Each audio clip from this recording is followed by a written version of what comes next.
When it comes down to it, we need to get core distinctions. And from that, we've already really talked through these core distinctions. Leadership. When it comes to leadership, leaders create the environment that enable followers to make the right choices. The key words there are enable and followers. Notice I say create the environment because, right, we're striving towards that empowerment-centric culture, not that control-centric culture. But either way, if I'm using force or empowerment, I'm still only influencing your environment. You as a follower get to make the choice. So my job as a leader is to create an environment that enables you to make the right choice.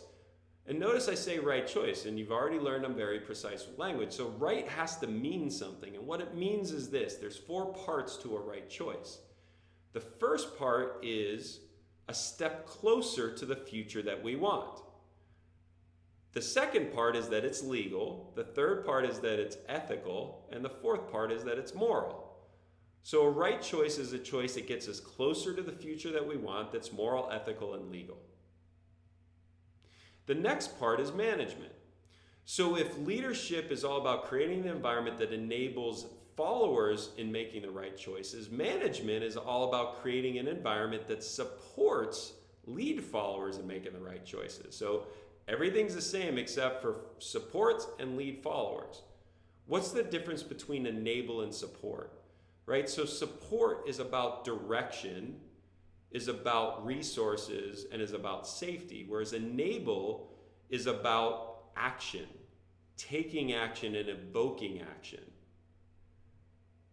Remember, leadership side by side in the trenches, management behind the lines, supporting, directing, and keeping safe. The last part of this is followers, right? In any leadership course I've ever been in, they talk about leadership, they might talk about management, but they hardly ever talk about following, and following is the key part. If you aren't and don't have effective followers, you could have the best management leadership in the world, and it's not going to make a difference. The distinction for follower is that a follower makes the choices that create the desired end state. And the key part there is that they take the actions, right? Followers are all about action, taking action to create the desired end state. Those actions that they take are influenced by the leaders and directed by the managers. Now, these 3 distinctions, as you guessed, in the next lesson are going to be quizzed, so make sure that you print out the PDFs that we supply so you can have these on the tip of your tongue.